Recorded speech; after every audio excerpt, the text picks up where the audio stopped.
ஆண்டவராகிய இயேசு கிறிஸ்துவின் கிருபையும் சமாதானமும் உங்கள் அனைவரோடும் கூட என்றென்றைக்கும் இருப்பதாக. தலைப்பு: நான் உன்னை விட்டு விலகுவதும் இல்லை, உன்னை கைவிடுவதும் இல்லை. வேத வசனங்களை படித்து எது பாவம் எது அநியாயம் என்பதை தெரிந்து கொண்டு அதை செய்யாமல் இருக்க வேண்டும். அப்பொழுது நமக்கு நியாய தீர்ப்பு வராமல் ஆசீர்வாதம் வரும். நாம் நிம்மதியாய் சுகமாய் வாழலாம். பாவத்திற்கு விலக்கி இச்சைக்கு விலக்கி நம்மை காத்துக் கொள்ளலாம். எது இச்சை என்று தெரியாமல் இருந்தால் எப்படி நம்மை காப்பாற்றிக் கொள்வது? அதை தெரிந்து கொள்வதற்கு தான் நமக்கு வேத புஸ்தகம் கொடுக்கப்பட்டிருக்கிறது. அதை தினந்தோறும் 1 மணி நேரம் 4-5 அதிகாரங்களாவது படித்து வருடத்தில் ஒரு முறையாவது முழுமையாய் படிக்க வேண்டும். அப்பொழுது நீதி நியாயங்களை கற்றுக்கொண்டு கர்த்தருடைய நியாய தீர்ப்புக்கு பாவம் செய்யாமல் தப்பித்துக் கொள்ளலாம். ஏசாயா 45 அதிகாரம் 8 வசனம் முதல் 13 வசனம் வரை. மனிதர்கள் பெருமைப்படக்கூடாது என்று கர்த்தர் சொல்லுகிறார். பெருமை பாராட்டக்கூடாது. நான் பெரியவன், நான் திறமைசாலி, நான் மிகப்பெரிய ஆள் என்ற எண்ணம் மனதில் துளியும் இருக்கக்கூடாது. இந்த உலகத்திலேயே நான் முதலாவது மனிதனா இருக்க வேண்டும், முதல் பணக்காரனா இருக்க வேண்டும், மிகப்பெரிய படிப்பாளியா இருக்க வேண்டும், மிகப்பெரிய பதவி வகிக்க வேண்டும், இப்படி எல்லாவற்றிலும் முதன்மையா இருக்க வேண்டும், நான் உயர்ந்தவனா இருக்க வேண்டும் என்கிற எண்ணம் தான் பாவமாய் இருக்கிறது. எல்லா பாவத்திற்கும் காரணமாயும் இருக்கிறது. ஆதியிலே பொல்லாதவன் பெருமைப்பட்டான். அது நிமித்தமே அவன் தன்னுடைய பரலோக நிலைமையை இருந்து பரலோகத்தில் வாசம் செய்யும் அந்த பாக்கியத்தை இழந்து அவன் கீழே பூமியில் பொல்லாதவனாய் தள்ளப்பட்டான். அதில் நாம் அறிந்திருக்கிறோம். அப்படி இருக்க அதே பெருமை பாராட்டல் நமக்குள் இருக்கக்கூடாது.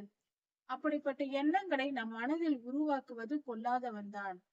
நீ இதில் உயர்ந்திருக்க வேண்டும், நீ மிகப்பெரிய தொழிலதிபராக வேண்டும், நீ மிகப்பெரிய மருத்துவராக வேண்டும், நீ மிகப்பெரிய ஒரு பதவி, அரசியல் பதவியை வகிக்க வேண்டும் என்றெல்லாம் சொல்லுவது பொல்லாதவனின் செயல். கர்த்தர் எப்பொழுதும் அப்படி சொல்ல மாட்டார். நம்மை உயர்த்துவது அவருடைய சித்தம்தான். நாம் உயரத்தில் இருக்க வேண்டும், உயர்ந்த ஸ்தானங்களில் இருக்க வேண்டும் என்பது கர்த்தருடைய விருப்பம்தான். ஆனால் அதில் ஒரு வரைமுறை உண்டு.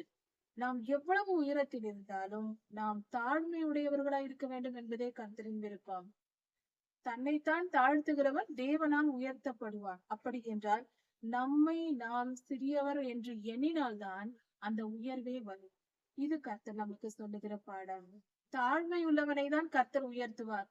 நான் தான் முதலில் இருக்க வேண்டும் என்று ஒரு மனிதன் நினைத்தால் அவன் வாழ்க்கையில் உயரவே முடியாது. கர்த்தர் உயர்த்த மாட்டார். ஆனால் ஒரு மனிதன் நான் சிறியவன், நான் எளியவன், நான் பரிசுத்தமாய் வாழ விரும்புகிறேன், நீதிமானாய் வாழ விரும்புகிறேன் என்று வாழ்கிறான் என்றால் அந்த மனிதனை கர்த்தர் உயர்ந்த ஸ்தானங்களில் அமர பண்ணுவார். நீதிமானை உயர்த்துவது கர்த்தருக்கு பிரியமான காரியம். நீதிமானாய் வாழ்வதை தான் நாம் விரும்ப வேண்டும். இவ்வுலக வாழ்க்கையும் புல்லை போன்றது, அதன் மகிமை பூவை போன்றது. இங்கிருக்கும் புகழ்ச்சிகள் எல்லாம் மனிதனுக்கு அது புல்லில் பூக்கிற பூவை போல உடனே உலர்ந்து போகக்கூடியது. இப்படிப்பட்ட புகழ்ச்சிக்கும் பேருக்கும் நாம் ஆசைப்படக்கூடாது. அந்த எண்ணம் நம் மனதில் இருக்கக்கூடாது. நாம் உயரத்தில் தான் இருப்போம். கர்த்தருடைய பிள்ளைகள் உயர்த்தி தான் கர்த்தர் வைப்பார். ஆனால் அதன் மேல் விருப்பம் நமக்கு இருக்கக்கூடாது. நாம் எப்பொழுதும் சிறியவர்கள். அற்பமான மண் ஓடுகளுக்கு ஒத்த ஓடு என்று வேதம் சொல்லுகிறது. ஒரு மண்ணை பிசைந்து மண் பானை செய்கிறார்கள். அந்த பானையை போலதான் நாமும் உருவாக்கப்பட்டிருக்கிறோம். இந்த பூமியிலிருந்து மண்ணை எடுத்து பிசைந்து பொம்மையாய் செய்து அதற்குதான் ஆண்டவர் உயிரை கொடுத்திருக்கிறார். மண்ணிலிருந்து எடுக்கப்பட்டவர்கள் நாம். அப்படி இருக்க நம்மை நாம் பெருமையாக நினைக்க கூடாது. மண் ஓடும் ஒன்றுதான், நாமும் ஒன்றுதான். அப்படி கர்த்தருடைய பார்வையில் நாம் ஒன்றுதான். அவர் அதையும் சிருஷ்டிக்கிறார், நம்மையும் படைத்திருக்கிறார், ஒன்றுதானே. வானங்களே உயர இருந்து சொரியுங்கள் என்று சொல்லுகிறார். அப்படி என்றால் கோதுமையை எடுத்து நாம் அள்ளி கொட்டுவது போல கையில் பிடித்து நாம் அள்ளி கொட்டினால் எப்படி இருக்கும்? அப்படியே ஒவ்வொன்றாக கீழே விழும் அல்லவா? அது போலதான் சொரிதல் என்பது. வானத்தில் இருந்து கோதுமை மணி கொட்டுவது போல கொட்டியது என்றால் வானத்தில் இருக்கிற கோள்கள், விண்கற்கள் போன்றவை, மீட்டியோர்ஸ், காமர்ஸ் போன்றவைகள் எல்லாம் கொட்டப்படுகிறது. கர்த்தர் கட்டளை கொடுக்கும் நாளில் அது பூமியில் கொட்டப்படும். ஆகாய மண்டலங்கள் நீதியை பொழிய பண்ணும்.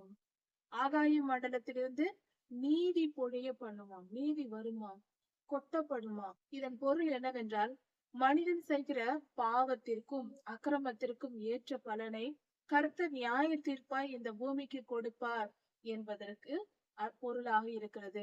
வெளிப்படுத்தல் புஸ்தகத்தில் கடைசி காலத்தில் வரும் நியாய தீர்ப்புகளை குறித்து கொடுக்கப்பட்டிருக்கிறது. அதை தான் இந்த வசனம் சொல்லுகிறது. வானத்திலிருந்து ஆகாயத்திலிருந்து ஏன் கொட்டப்பட வேண்டும்? அப்படி என்றால் மனிதர்கள் எந்த பாவத்தை, அதாவது கர்த்தருடைய நியாய தீர்ப்பு எப்படி வரும் என்றால், கண்ணுக்கு கண் பல்லுக்கு பல் என்பதுதான் கர்த்தருடைய நியாயம், நீதி எல்லாம் அதுதான். ஒரு மனிதன் எதை கொண்டு பாவம் செய்கிறானோ அதாலேயே அடிப்பார். அது கர்த்தருடைய பழக்கம், அவருடைய பழக்கமாக அப்படி இருக்கிறது. மனிதன் வானமண்டலங்களில் இருக்கிற வான சேனையையும் ஆகாயத்தையும் மேகத்தையும் தண்ணீரையும் வணங்கும் பொழுது கர்த்தர் அதை கொண்டே மனிதனை அழிப்பார். ஆகாய மண்டலத்தில் உள்ள சேனைகளை வணங்குகிற பழக்கம் மனிதர்களிடத்தில் உண்டு. அப்படி செய்கிறவர்கள் அதிகமாய் அவர்கள் பாவம் செய்வதினால் கர்த்தர் கோபம் கண்டு அங்கிருக்கிற நமது தேவன் படைத்தவரை வணங்காமல் படைக்கப்பட்டவைகளை வணங்கும் பொழுது நீ எதை கொண்டு வணங்கினாயோ அதாலே உன்னை அடிப்பேன் என்று கர்த்தர் அடிக்கிறார். இதுதான் நடக்கிறது.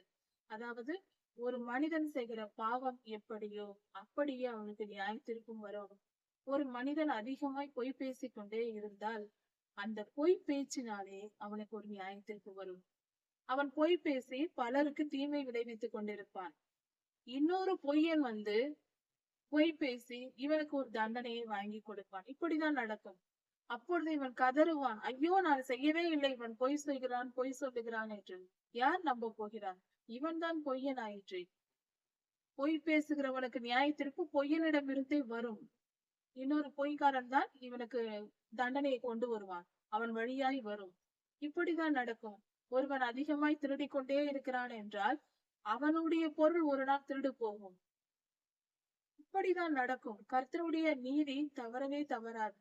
ஒருவன் செய்கிற பாவத்திற்கும் அவன் செய்கிற தண்டனைக்கும் அவன் பெறுகிற நியாயத்திற்கும் சம்பந்தம் உண்டு, மிகவும் நெருங்கிய தொடர்பு உண்டு. அதனால்தான் வேத வசனங்களை படித்து எது பாவம் எது அநியாயம் என்பதை தெரிந்து கொண்டு அதை செய்யாமல் இருக்க வேண்டும். அப்பொழுது நமக்கு நியாய தீர்ப்பு வராமல் ஆசீர்வாதம் வரும். நாம் நிம்மதியாய் சுகமாய் வாழலாம். பாவத்திற்கு விலக்கி இச்சைக்கு விலக்கி நம்மை காத்துக் கொள்ளலாம். எது இச்சை என்று தெரியாமல் இருந்தால் எப்படி நம்மை காப்பாற்றிக் கொள்வது? அதை தெரிந்து கொள்வதற்கு தான் நமக்கு வேத புஸ்தகம் கொடுக்கப்பட்டிருக்கிறது. அதை தினந்தோறும் 1 மணி நேரம் 4-5 அதிகாரங்களாவது படித்து வருடத்தில் ஒரு முறையாவது முழுமையாய் படிக்க வேண்டும். அப்பொழுது நீதி நியாயங்களை கற்றுக்கொண்டு கர்த்தருடைய நியாய தீர்ப்புக்கு பாவம் செய்யாமல் தப்பித்துக் கொள்ளலாம். பூமி திற உண்டு ரட்சிப்பின் கனியை தந்து நீதியும் கூட விளைவதாக. பூமி திறக்கப்பட்டதாம், ரட்சிப்பின் கனியை தந்ததாம், நீதியும் கூட விளைந்ததாம். அதாவது பூமியில் உள்ள ஜனங்கள், இதன் பொருள் பூமியில் உள்ள ஜனங்கள் அநேகர் ரட்சிக்கப்படுகிறார்கள். கர்த்தரிடமாய் மனம் திரும்பி கர்த்தரை ஏற்றுக்கொள்கிறார்கள்.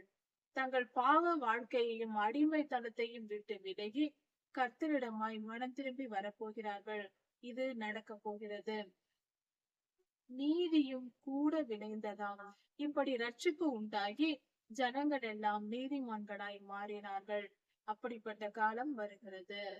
அது வர வேண்டும் என்று கர்த்தர் வாழ்த்துகிறார். அவைகள் வருவதாக, நீதியும் கூட விளைவதாக. இது கர்த்தருடைய ஆசீர்வாதம் இந்த பூமிக்கு. கர்த்தராகிய நான் இவைகளை உண்டாக்குகிறேன். கர்த்தர் எப்பொழுதும் நற்கிரியைகளை தான் செய்வார். நன்மையே செய்ய விரும்புகிறவர். ஆனால் நாம் ஒன்று நினைக்கலாம், நாம் பாவம் செய்கிறோம், அந்த பாவத்திற்கேற்ற நியாய தீர்ப்பு வருகிறது. கர்த்தர் நல்லவர் தானே, ஏன் நமக்கு பாடுகளை கொடுக்கிறார் என்று யோசிக்கலாம். ஒன்று தெரியுமா? பாடுகள் தான் நம்மை மீண்டும் பரிசுத்தமாக்குகிறது. ஒரு மனிதன் பாவம் செய்கிறான், அவனை அப்படியே மன்னித்து விட்டு விட்டால் அவன் வாழ்க்கையில் திரும்பவும் அந்த பாவத்தை செய்வான். கர்த்தரிடம் மன்னிப்பு கேட்டுக்கொள்ளலாம் என்று. அவனிடத்தில் மன உறுதி இருக்காது பாவம் செய்ய வேண்டாம் என்று. ஒருவேளை அவன் செய்த பாவத்திற்கேற்ற நியாய தீர்ப்பை பெற்றால் அந்த பாவத்தின் வழி என்ன என்பதை அவன் உணரும் பொழுது அவன் மிகுந்த ஜாக்கிரதை உள்ளவனாய் மீண்டும் பாவம் செய்ய மாட்டான். நியாய தீர்ப்பு கொடுப்பது, கர்த்தர் நமக்கு அடிகளை கொடுப்பது, வாழ்க்கையில் வியாதி துன்பங்களை பிரச்சனைகளை போராட்டங்களை கொடுப்பது நம்மை அழிப்பதற்கும் நம் கண்ணில் நீர் வரவழைப்பதற்கும் அதுக்காக அல்ல. இந்த வழிகள் நமக்கு தேவை. அப்பொழுதுதான் நாம் மனம் திரும்புவோம். நம் ஆத்துமாவில் உள்ள கெட்ட எண்ணங்கள் விட்டு விலகும். இனி நான் இந்த பாவத்தை செய்ய மாட்டேன், ஐயோ இதை செய்தால் இப்படி கர்த்தர் என்னை அடிப்பார் என்கிற பயம் வரும். கர்த்தருக்கு பயப்படுகிற பரிசுத்த பயம் நமக்கு ஏற்படும்படியாக அவருடைய நீதியை நிமித்தம் இதை செய்கிறார். கர்த்தர் நமக்கு நியாய தீர்ப்பை கொடுப்பது, அந்த தண்டனையை நாம் அனுபவித்து முடித்ததும் நாம் பரிசுத்தவான்களாகிறோம். நம் சரீரமும் பரிசுத்தமாகிவிடும். பாவங்களை மன்னிப்பது ஆவியில், நம்முடைய ஆவியில் கர்த்தர் பாவங்களை மன்னிக்கிறார். சரீரத்திற்கு நியாய தீர்ப்பை கொடுத்து அதன் மூலம், அந்த வழியின் மூலம் ஆத்துமாவை மனம் திரும்ப பண்ணுகிறார். ஆத்துமாவை சுத்திகரிக்கிறார். நியாய தீர்ப்புகள் ஆத்துமாவை சுத்திகரிக்கிறது. அந்த ஆத்தும சுத்திகரிப்பு நித்திய ஜீவனை நம்மை கொண்டு போய் சேர்க்கும். ஆத்துமா சுத்திகரிக்கப்படாவிட்டால், அவன் செய்த பாவம் மன்னிக்கப்பட்டு அவன் மனம் திரும்பாமல் இருந்து விட்டால் விளைவு மீண்டும் பாவம் செய்வான். பரிசுத்தம் இல்லாத அந்த மனம் நரகத்துக்கு தான் போகும். கர்த்தரிடத்தில் வந்து சேராது, பரலோகம் போக முடியாது. அதனால் அவன் மன்னிப்பை பெற்றாலும் இந்த உலக வாழ்க்கை வாழும் வரைக்கும் அவனுக்கு பிரயோஜனமா இருக்கலாமே தவிர பரலோகம் போய் சேர முடியாது. அக்கினி கடலுக்கு நம்மை தப்புவிக்கும்படியாக கர்த்தர் நியாய தீர்ப்பை கொடுக்கிறார். மனம் திரும்பியவர்களுக்கு கர்த்தர் நியாய தீர்ப்பை நிச்சயம் தருவார். அதை மனப்பூர்வமாய் நாம் ஏற்றுக்கொள்ள வேண்டும். கர்த்தாவே, நான் செய்த பாவத்திற்கு நீர் தரும் நியாய தீர்ப்புகளை மனப்பூர்வமாய் ஏற்றுக்கொள்கிறேன் என்று அத்தனை வலி வேதனைகளையும் நாம் பொறுத்து கொண்டு ஏற்றுக்கொள்ள வேண்டும். அவர்களே உண்மையான கர்த்தருடைய ஊழியர்கள். கர்த்தருக்கு பிரியமானவர்களாய் இருக்க முடியும். கர்த்தருடைய ஜனமாய் இருக்க முடியும். கர்த்தரிடத்தில் ஆசீர்வாதத்தை பெற்றுக் கொள்வதென்றால் சந்தோஷமாய் பெற்றுக்கொள்வோம். ஒரு நியாய தீர்ப்பை கொடுத்து, அதுவும் நம்மால் தான் வந்தது. நாம் செய்த பாவத்தை நிமித்தமாக தான் வந்தது. இனி பாவம் செய்துவிடக் கூடாது என்று நம்மை பாதுகாக்கும்படியாக தான், நம் நன்மைக்காக தான் அதை கர்த்தர் கொடுக்கிறார். அதையும் புரிந்து கொள்ள வேண்டும். இதனால் கர்த்தருக்கு என்ன நன்மை வரப்போகிறது? நம்மை காப்பாற்றிக் கொள்ள, நம்மை அவரிடத்தில் சேர்த்து கொள்ள, நம்மை தகுதிப்படுத்தும்படியாகவே நியாய தீர்ப்பை கர்த்தர் கொடுக்கிறார். கர்த்தருடைய நியாய தீர்ப்பும் மனிதனுக்கு அவர் காட்டுகிற கிருபையே, அவர் கிருபையுள்ளவர் என்பதையே அவருடைய நியாய தீர்ப்பும் காட்டுகிறது. ஒன்றை யோசித்து பார்ப்போம். நோவாயாவின் காலத்தில் கர்த்தர் நீதியாய் இந்த பூமியை நியாயம் தீர்த்தார். சகல ஜலப்பிரளயம் வந்து சகல உயிர்களும் அழிந்தது, 8 பேரை தவிர.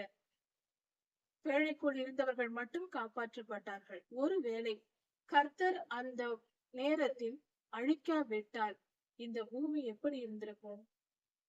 பூமி எங்கும் ராட்சசர்கள் வாழ்ந்து கொண்டிருப்பார்கள்.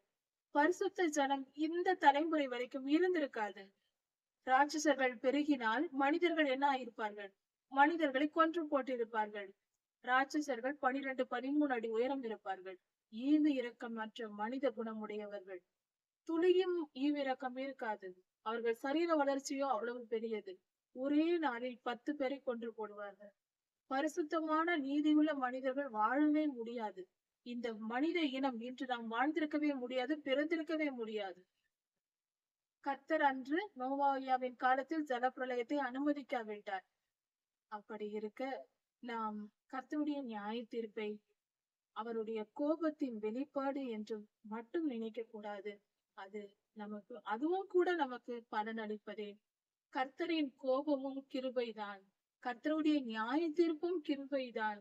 அவர் நியாயம் தீர்த்து நம்மை அடிப்பதும் கிருபைதான். அவர் நம்மை கொன்று போட்டாலும் அதுவும் நன்மைக்குதான். நம்மை பரலோகத்தில் சேர்த்துக் கொள்வதற்காக இருக்கும். இந்த துன்பத்தை விட்டு நம்மை காப்பாற்றுவதற்காக இருக்கும். அவர் நல்லவர், மிக மிக மிக நல்லவர். அவர் நல்லவர் என்பதை சொல்லி முடிக்கும் அளவுக்கு நமக்கு ஆயுள் போதாது. அவர் மிகவும் பெரியவர். அவர் அன்பானவர். அவர் செய்கிற காரியங்கள் எல்லாம் அன்பு நிறைந்தவை. நாம் நினைக்கலாம், எனக்கு இந்த பாடு வந்தது, இந்த கடினமான வாழ்க்கை வந்தது.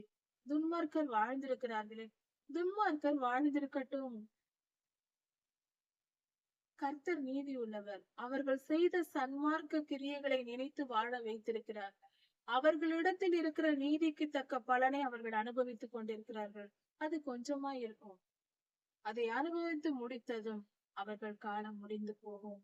துன்மார்க்கம் மொத்த துன்மார்க்கத்தையும் சுமந்து கொண்டு பாதாளத்துக்கு இறங்குவார்கள்.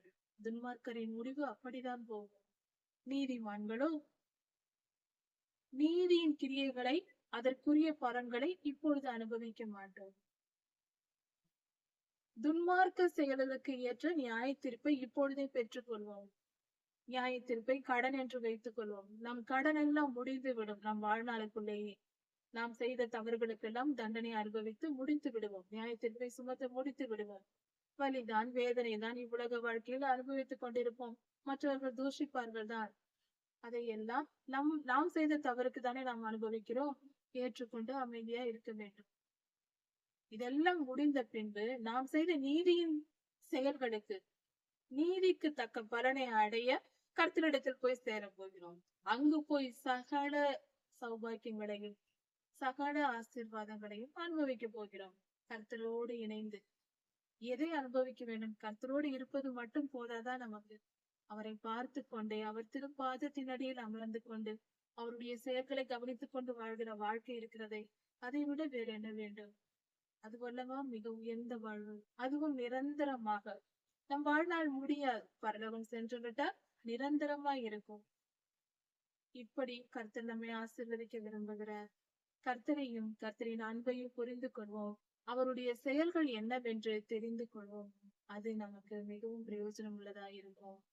மண்ணோடுகளுக்கு ஒத்த ஓடாய் இருந்தும் தன்னை உண்டாக்கினவரோடு கூட வழக்காடுகிறவனுக்கு ஐயோ. கர்த்தரிடம் வழக்காடக்கூடாது. கர்த்தாவே, நான் இதை செய்தேன், நான் நல்லவள், நான் நல்லதை செய்தேன், ஆனால் எனக்கேன் இப்படி வந்தது என்று கேள்வி கேட்க கூடாது.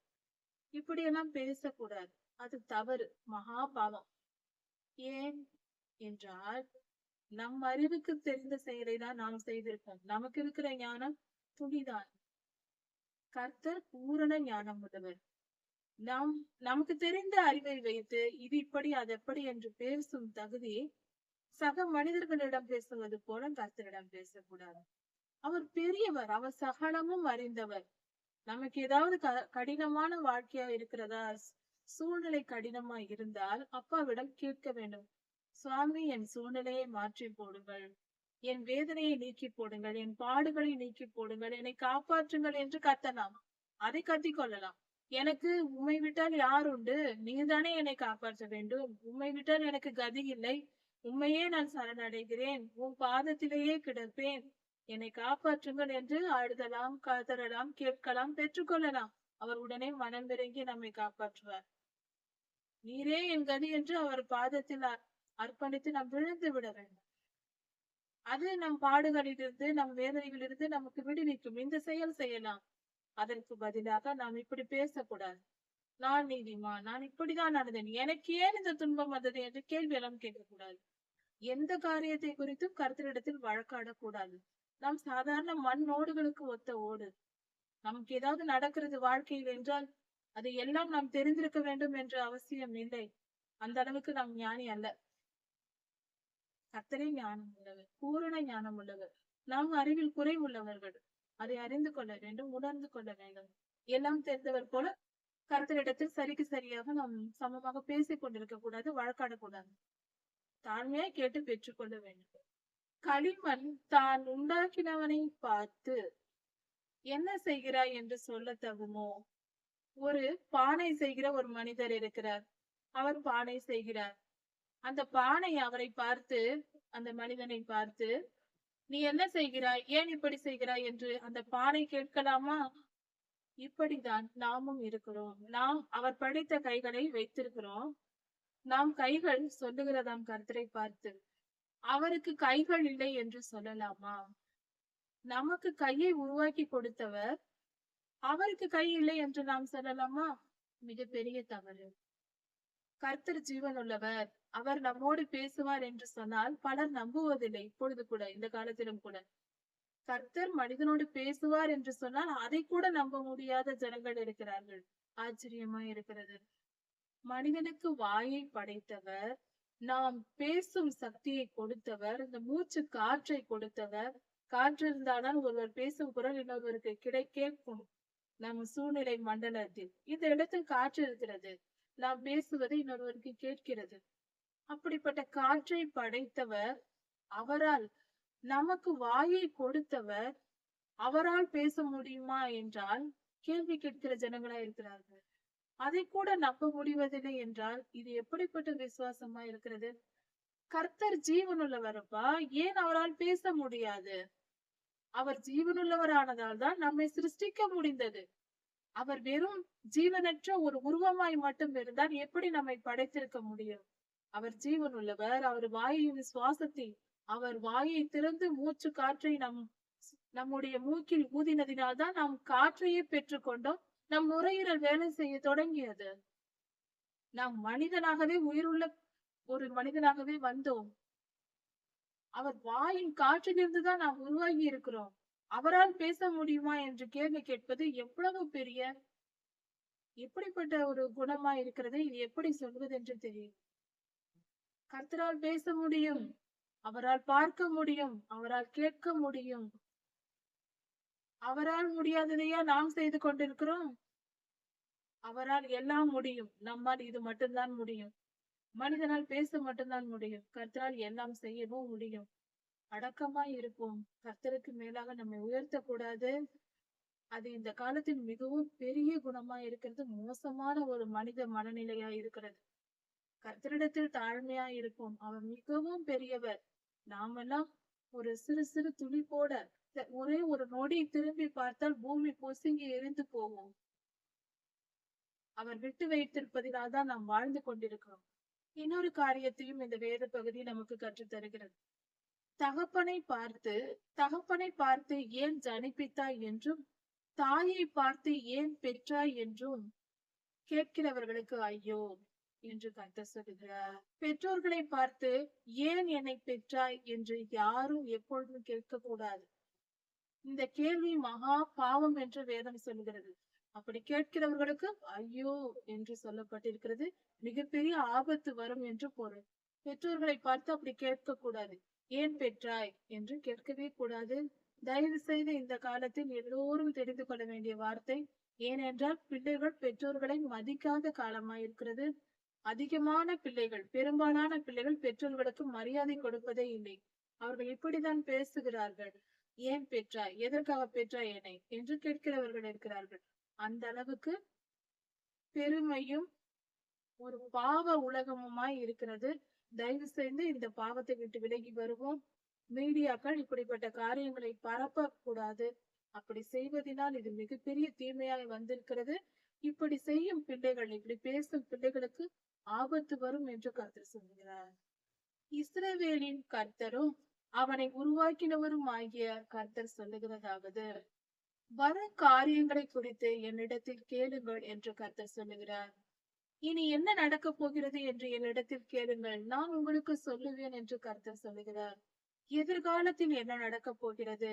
நம் வாழ்க்கையில் இருக்கலாம், நம் தேசத்தில் இருக்கலாம், நம் குடும்பத்தில் இருக்கலாம், கர்த்தருடைய செயல்கள் எதுவாகவும் இருக்கலாம். கர்த்தாவே இனி என்ன நடக்கும் என்று நாம் கேட்டால் கர்த்தர் நிச்சயம் நமக்கு பதில் தருவார். இதற்கு ஆதாரமாக தானியேல் புஸ்தகத்தில் கொடுக்கப்பட்டிருக்கிறது. நேபுகாத் நேச்சார் ராஜா தன் அரண்மனையில் படுத்திருக்கும் பொழுது அவர் 127 தேசங்களுக்கு ராஜாவாய் இருந்தார். நேபுகாத் நேச்சார் ராஜா. அப்படி இருக்க அவர் ஒரு நாள் அரண்மனையில் அவர் படுத்திருக்கும் பொழுது அவர் நினைத்து பார்த்தாராம், என் நாட்களுக்கு பிறகு இந்த ராஜ்யத்தை யார் ஆளுவார், இந்த ராஜ்யத்தில் என்ன நடக்கும் என்பதை அவர் மனதில் கேள்வியோடு அவர் இருந்திருக்கிறார். என்ன நடக்க போகிறதோ, என் காலத்திற்கு பின்பு என்ன நடக்கும், இனி நம் வாழ்க்கையில் என்ன நடக்கும், இந்த தேசங்கள் என்ன ஆகும் என்பதை குறித்து யோசித்துக் கொண்டு படுத்திருந்தாராம். அன்றுதான் அந்த 4 உலோகங்களுள்ள சிலை சொப்பனம் நேபுகாத் நேச்சார் ராஜாவுக்கு கொடுக்கப்பட்டது. வேதம் சொல்லுகிறது, தானியேல் புஸ்தகத்தில் இருக்கிறது. அதற்கு விளக்கம் சொல்ல தானியேல் ஐயா அங்கு வருவார் அரண்மனைக்கு.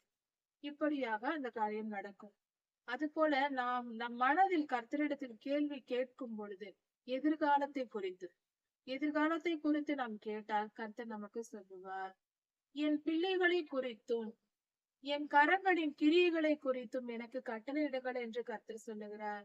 அப்படி என்றால் கர்த்தருடைய ஜனங்கள் பரிசுத்தவான்களுக்காகவும் கர்த்தருடைய பரிசுத்த செயல்களுக்காகவும் நாம் கட்டளை கொடுக்க வேண்டும் என்றால் கர்த்தர் நாம் சொல்வதை அப்படியே கேட்பேன் என்று சொல்லுகிறார். கர்த்தருடைய ஜனங்களின் பாதுகாப்புக்காக, பரிசுத்தவான்களுக்காக நாம் செய்கிற ஜெபங்கள் உடனே அப்படியே கேட்கப்படும். கர்த்தருடைய சித்தம் நிறைவேற நாம் ஜெபித்தால் அது உடனே அப்படியே கேட்கப்படும் என்று வேதம் சொல்லுகிறது. நாம் பலர் சொல்லுவோம், நான் ஜெபித்தேன், கர்த்தர் எனக்கு பதில் தரவில்லை, எனக்கு அந்த ஜெபம் கேட்கப்படவில்லை என்று. அதற்கு காரணம், நாம் நம்முடைய விஷயங்களுக்கு நாம் ஜெபித்துக் கொண்டிருக்கோம் சுயநலமாக. அதான் காரணம். அப்படி செய்தால் நடக்காது. கர்த்தருடைய பரிசுத்தவான்களுக்காக நாம் ஜெபம் செய்தால் அது நிச்சயம் நிறைவேற்றப்படும் உடனே. அதே போல கர்த்தருடைய சித்தம் நிறைவேற, இந்த பூமியில் கர்த்தர் என்ன திட்டம் வைத்திருக்கிறாரோ அது நிறைவேற வேண்டும் என்று நாம் ஜெபித்தால் அந்த காரியங்களும் உடனே நிறைவேறும். கர்த்தர் அதை நிச்சயம் செய்து கொடுப்பார். ஏற்ற காலத்தில் அதை நிறைவேற்றுவார். இப்படி கர்த்தர் ஜெபிக்க சொல்லி நம்மிடத்தில் சொல்லுகிறார். நான் பூமியை உண்டு பண்ணி அதன் மேல் இருக்கிற மனிதனை நானே சிருஷ்டித்தேன் என்று கர்த்தர் சொல்லுகிறார். பூமியை உண்டாக்கினதும் கர்த்தர் தான், அதன் மேல் இருக்கிற மனிதனை உண்டாக்கியதும் கர்த்தர் தான். என் கரங்கள் வானங்களை விரித்தன என்று சொல்லுகிறார். வானம் அல்ல, வானங்கள். அப்படி என்றால் வானங்கள் என்று சொல்லும் பொழுது பலவித லேயர்ஸ்கள் இருக்கிறது என்று தெரிகிறது. வானங்கள், பல வானங்கள். ஏனென்றால் 3 வானங்கள் இருக்கிறது என்று சொல்லுகிறோம். விஞ்ஞானத்திலும் சொல்லப்படுகிறது. இப்படியாக வானங்கள் இருக்கிறது. அவைகளை கர்த்தரே விரித்தாராம். அவைகளில் உள்ள சர்வ சேனையையும் நானே கட்டளையிட்டேன். வானங்களில் இருக்கிற கோள்கள், விண்கற்கள், நட்சத்திரங்கள், சூரிய குடும்பங்கள், அதாவது நட்சத்திரத்தை சேர்ந்த சூரிய குடும்பங்கள், அதன் பின்பாக பால்வழி மண்டலம், கேலக்சி, அதன் பின்பாக யூனிவர்ஸ், அண்டம் என்று சொல்லுவோம், மல்டி யூனிவர்ஸ், இப்படி பலவிதமான எல்லாவற்றையும் சர்வ சேனையையும் கர்த்தரே உண்டாக்கினார். இப்படி செய்த கர்த்தர் சொல்லுகிறார், நான் அவனை நீதியின்படி எழுப்பினேன் என்று சொல்லுகிறார். கோரேஸ் ராஜாவை கர்த்தர் சொல்கிறார், நீதியின்படி நான் கோரேஸ் ராஜாவை நான் எழுப்பினேன். அந்த ராஜாவின் மூலமாக, கோரேஸ் மூலமாக இஸ்ரவேல் ஜனங்கள் சிறைப்பட்டு போய் பாபிலோனில் இருந்தார்கள்.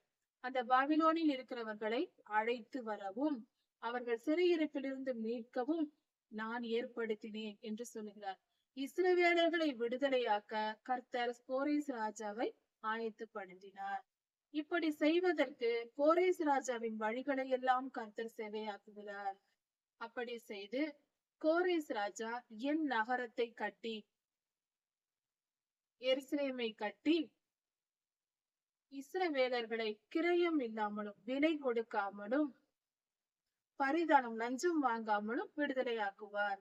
எந்தவித ஈடாக எதையும் பெற்று கொண்டாமல் இஸ்ரவேலருக்கு அவர்களை விடுதலையாக்குவதற்கு எந்த கூலியையும் பெறாமலும் லஞ்சம் வாங்காமலும் அவர்களை விடுதலையாக்குவார். எருசலேமையும் கட்டுவார் கோரேஸ் ராஜா என்று கர்த்தர் சொல்லுகிறார். கர்த்தரே கோரேஸ் ராஜாவை எழுப்பியது, காரியங்களை வாய்க்க பண்ணியது. இப்படியாக கர்த்தர் தம்முடைய கிரியைகளை நடப்பிக்கிறார். இஸ்ரவேலர்கள் பாபிலோனில் சிறைப்பட்டு கிடந்த பொழுது அவர்களை விடுதலையாக்குவதற்கு கோரேஸ் ராஜாவை எழுப்பி அவரை ராஜாவாக அபிஷேகம் பண்ணி அவர் செய்கிற காரியங்களை எல்லாம் வாய்க்க பண்ணி வெற்றி பெற வைத்து எல்லா வழிகளையும், கோணலானவைகளை எல்லாம் செம்மையாக்கி காரியங்களை நடப்பித்து தம்முடைய ஜனங்களை காப்பாற்றுகிறார் கர்த்தர். அதே போலதான் நம்மையும் இன்று அப்படிதான் காப்பாற்றுகிறார். கர்த்தரை அறியாத ஜனங்களையும் பயன்படுத்தி நம்மை பாதுகாப்பார். நம்மை காப்பதற்காக கர்த்தர் மிகப்பெரிய காரியங்களை செய்கிறவர். அவர் மிகவும் நல்லவர். நம்மேல் வைத்த அவருடைய அன்பும் மகா பெரியது. அவர் நல்லவர். அவர் அன்பை புரிந்து கொள்வோம். அவருடைய கிரியைகளை தெரிந்து கொள்வோம். அவர் கட்டளைகளை கடைபிடித்து வாழ்வோம். முக்கியமாக பெற்றோர்களை பார்த்து ஏன் பெற்றாய் என்று கேட்கக்கூடாது. அதை தெரிந்து கொள்வோம். நாம் மண்ணோடுகளுக்கு ஒத்த சாதாரண மனிதர்கள். அதை உணர்ந்து செயல்படுவோம். நம்மை நாம் தாழ்த்துவோம்.